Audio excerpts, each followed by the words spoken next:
Welcome back to the show, A Slice of Faith for Our Messy Lives. I'm Tony Kolenc, a law professor at Ave Maria School of Law, and also the author of inspirational fiction for teens and adults. Today on the show, we're going to be talking about the gift of giving as we head towards the holidays. And so that reminds me also, if you are looking for your teens, come to my website and check out some of my novels that are out there for middle grade teens and adults. But today we'll be hearing from Sheila Cronin about her Christmas novel, The Gift Counselor. And we'll be talking with Sheila about giving and what a difference it can make in our lives. My guest today is Sheila Cronin. Sheila is an award-winning author of a novel endorsed by Publishers Weekly Indie Spotlight, and it's called The Gift Counselor. Sheila is a graduate of St. Mary's College in Notre Dame. She's also been a painter and has practiced psychiatric art therapy for many years. As an author, her stories have appeared in many different journals, including Woman's World, Good Old Days Magazine, Ligurian, Guideposts, and a lot more. Sheila lives in Chicago. So nice to have you on the Shepherd's Pie today. Thank you very much, Tony. I'm glad to be here. So you have written a lot of stories, it looks like, and have had a lot of great placements. Why don't you talk a little bit about your background and how you got into writing? I was raised by a woman who was a writer when she our lives. My mother died when I was 5, and she had written many things before she married my father. Over the years, I watched her techniques, I watched the time it took, I watched how difficult it was for her to find the time. I guess I tucked those away. And so later on in life, I became an art therapist. I went to graduate school at Hahnemann in Philadelphia and got my degree in mental health sciences. And when we started the program, we were told, as a consequence of psychiatry about expression, our own art would go away. And it did. So for many of us, we stopped painting. And I kept trying to get it back. And so I turned to writing because, as you probably know, if you are creative, it's not just one avenue often, it's several avenues. And I had written when I was in school, I had written plays and skits, but now I tried more serious things like stories. The book itself came as a result after I tried writing the story as a screenplay. And I was in Los Angeles living in Los Angeles. One of my fellow writers said, "You know what you should do? You should turn that into a novel. Because if you kept it as a screenplay and you sold it, chances are they would change everything. You would lose control of your character, your story, your plot. Write a book. Nobody can touch your characters, your story." And that made a lot of sense to me. That's how I got the idea. Wow, yeah, that's fascinating actually. Tell me a little bit about the kinds of stories that you've gotten published in all these different magazines and journals, and how did that lead you to want to write more of a Christmas themed kind of a novel? I grew up a storyteller, Tony. In fact, friends of mine told me that. I also grew up in a family of 10 children, and you often had to make up stories to entertain your little troops. So storytelling was part of our family life. My father was a great storyteller. But what happened was there came a Christmas when I was in LA when I was out of a job and I was feeling pretty down. And I went down to a shopping mall when I came upon a seat to the perfume counter and said, "I need a gift to fix a problem." And he sounded very anxious. You would pay attention if you heard the tone.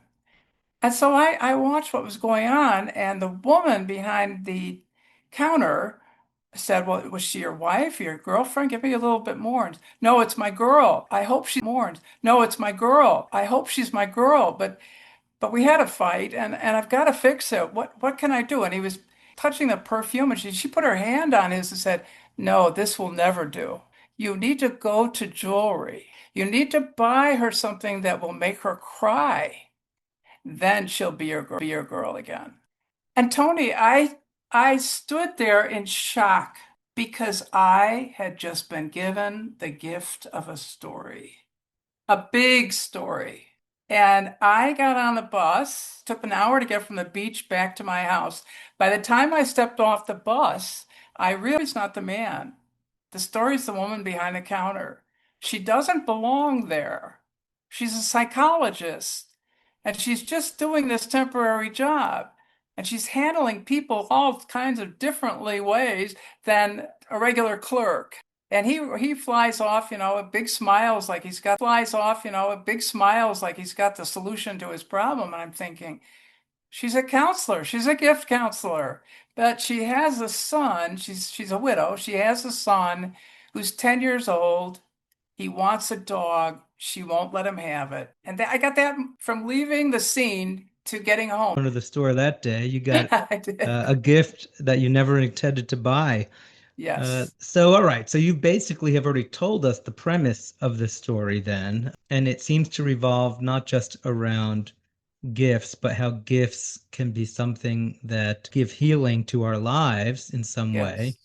So maybe if you would talk a little bit about kind of what your experience has been with gifts and why you think that's an important theme for us in our lives.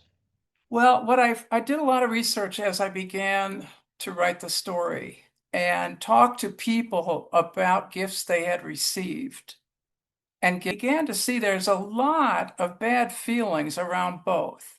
So the counselor idea was to help people get over their issues with either giving or receiving.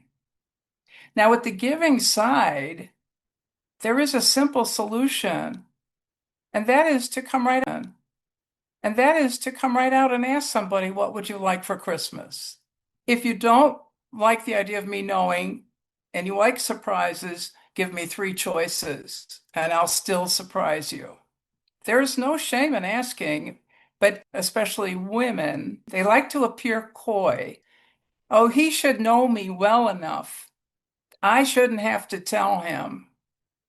But that is not true. A man does not read a woman's mind.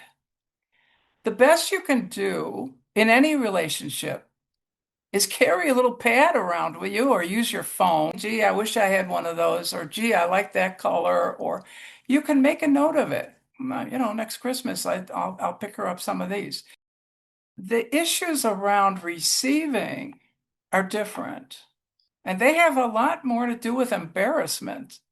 Believe it or not, there are some people who are shy. I'm not one of them. But I appreciate that it's a painful feeling for people. And so if you're going to give them gifts at a big party in front of everyone, they may get all red-faced and upset. The situation there is to the person receiving is uncomfortable is to have a plan. And the plan, keep it simple. Just put a smile on your face and say thank you. You don't have to have an elaborate reaction, and you don't have to mean it exactly, but you do have to mean that you appreciate of you. All right. So in your story, the gift counselor essentially is advising people on their life's issues through the use of gifts. And I'm assuming, as an author myself, knowing that you have to pull this through an entire plot, that takes a lot to gifts. And I'm assuming, as an author myself, knowing that you have to pull this through an entire plot, that takes a lot to pull something like that together. So I don't know, can you share some of the anecdotes through the story of how gifts are able to bring healing? And are Yes. any of those based on like real life experiences? I saw something today on social media that just popped right out at me. It was a box with a question in it. He said, if your $900 ring came from Walmart, would that affect your answer? Now, I have a situation in my book. I have a situation where a friend buys her best friend a scarf, a lovely scarf. But then when the friend opens up the package and notices the label, the scarf is from Pick and Save. And she's offended. She takes offended that her friend bought her a gift from Pick and Save. And she's in a session with the gift counselor who says, the color you said is perfect for you. The scarf is ideal. Don't you see that your friend put that as more important than where you and what you need before where it came from? She might have gone to another store and never found the perfect fit for you. So it's things like that to turn giving inside out. It's about not having an agenda. A lot of gifts are about manipulation, but that's not really a true gift. I happen to think there's a hierarchy in gift giving, and the highest gifts involve sacrifice. And the lowest kind of gift, just to show the difference, is a gag gift because there's something mean in it. It's not a nice gift. And it can lead to a revenge gift. And then those get dark. Those get very dark. So I did have a number of examples in the book. Plus, she falls in love again. And that's another part of the story. Wants something she won't give him. The man who comes into their life has to uncover what's going on between mother and son. She's a gift counselor, except she's withholding from her son. And what he discovers is that something very bad happened in her first marriage.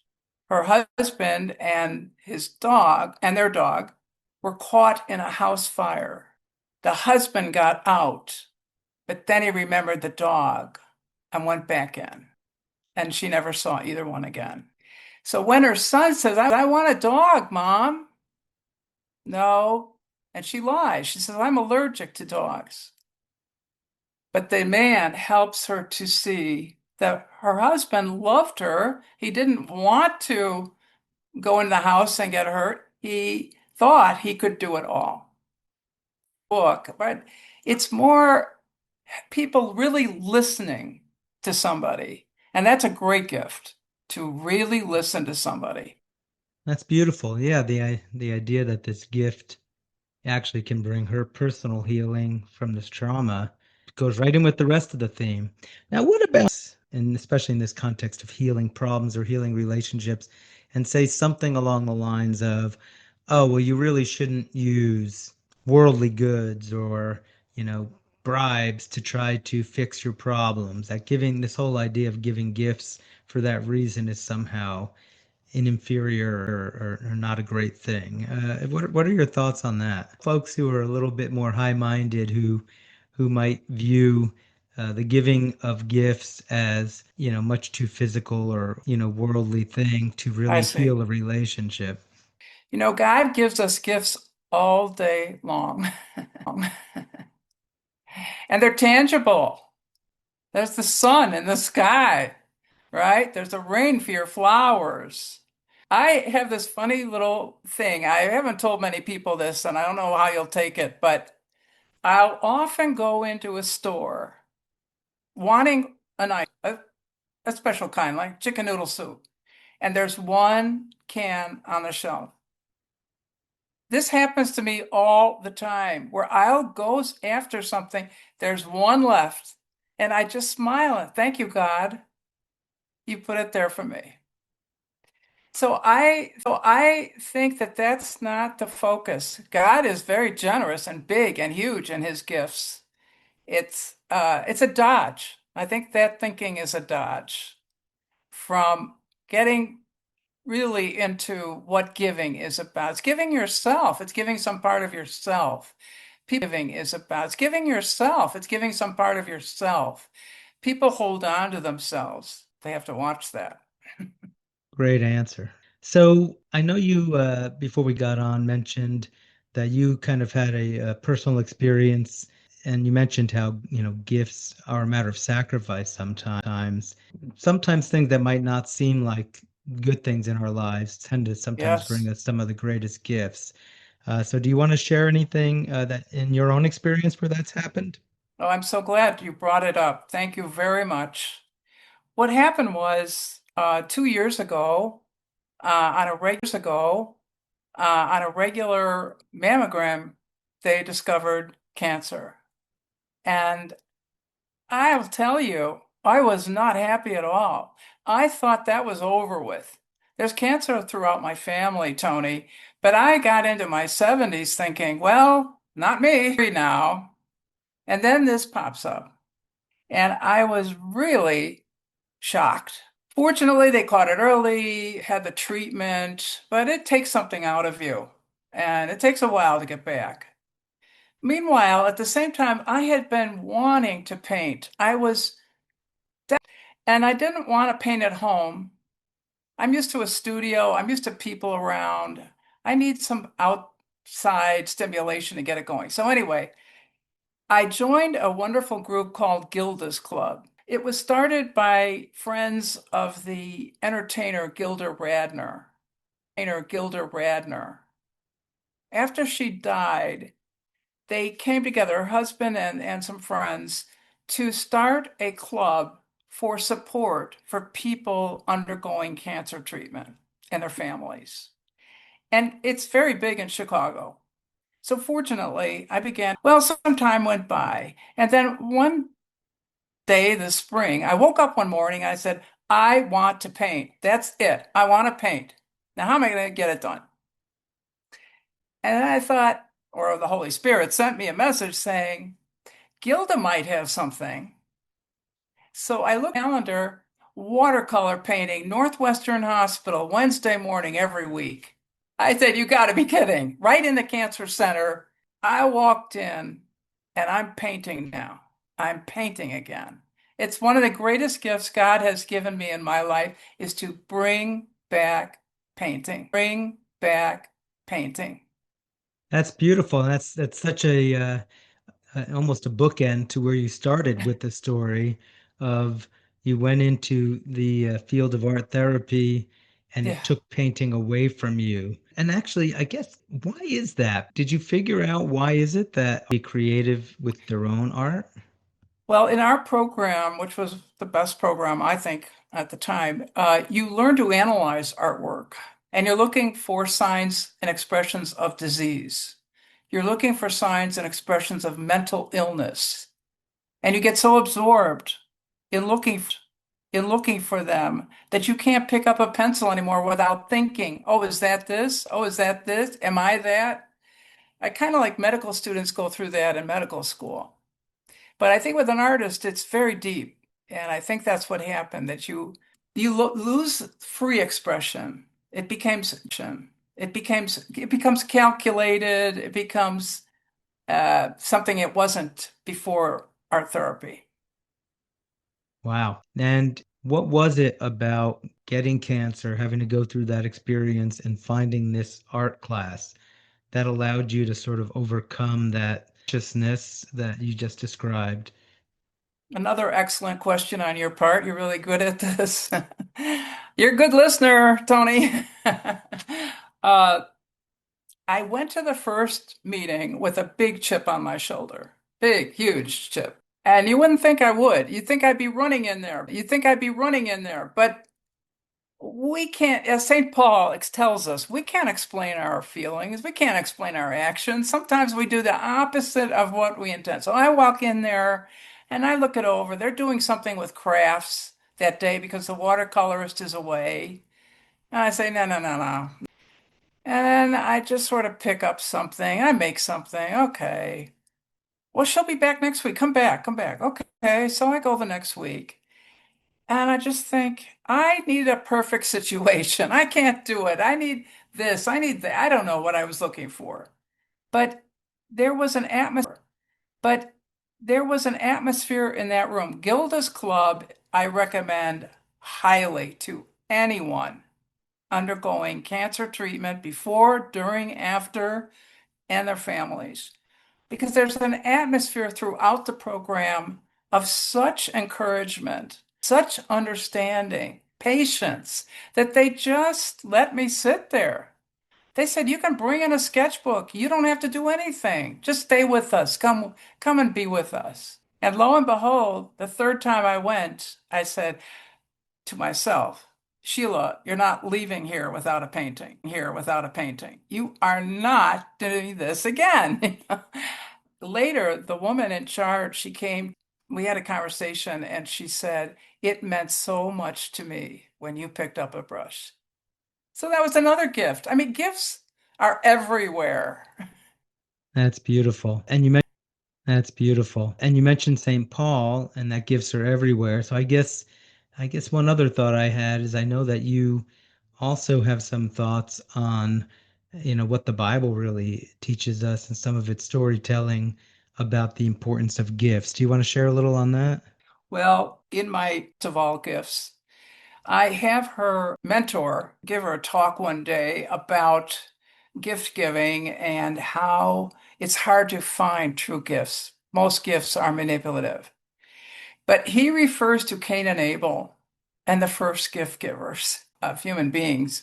God was always human beings. God was always giving gifts. And so, what is the story between Cain and Abel? So, it's about their gifts. Their gifts are offered to God. Abel made sure he gave God his best. There was no question. Cain was more of the conniver. Well, I don't have to give him everything. I don't want to hold a little bit back for me. I mean, this is pretty special stuff. And you have to look at those role models for gift giving for yourself. Gift giving is giving part of yourself. I think the magic of a good gift is somewhere in it. I care about you. Now, here's a funny little thing. What do I give as gifts? Well, I try to spend time on gifts, but one thing that I discovered that gives everyone pleasure when I hand it to them, a $2 bill. People love them. I have people love them. I have members of my family, they have a drawer full of them because I've been giving them out every Christmas. It's something like that. You just look around you and you can find a gift that gives you pleasure, it's going to give someone else pleasure. But I bottom line believe that gifts are unconditional. You study God. How does he give a gift? It's unconditional. It's free. He doesn't take it back. He's not trying to outdo somebody else. He's giving you his best. That's a way to look at it. Look to God. Let me ask this. If people want to give a gift of your book and find out where they can get copies of it and its sequel, along with perhaps, I don't know if you have your stories available outside of the journal they were in, how can people get a hold of some of your stories? Well, the books are both available in paperback and digitally on Amazon and most online bookstores. It's on Kobo in Canada. It's in the United States on Amazon, all the other bookstores. It's not in the bookstore itself, unfortunately. I do recommend paperback. It makes a nice gift and it's just easier to read, I think, than digitally, but everybody has their preference. You can also go to my website. I keep it up to date. I list things that have been published in stories. I have the links there. That's www.giftcounselorbook.com. So I would appreciate anybody. They'll come across a picture of James Michener. I had the incredible privilege of being on board escort to James Michener and his wife for a week in Alaska while I worked for a cruise line.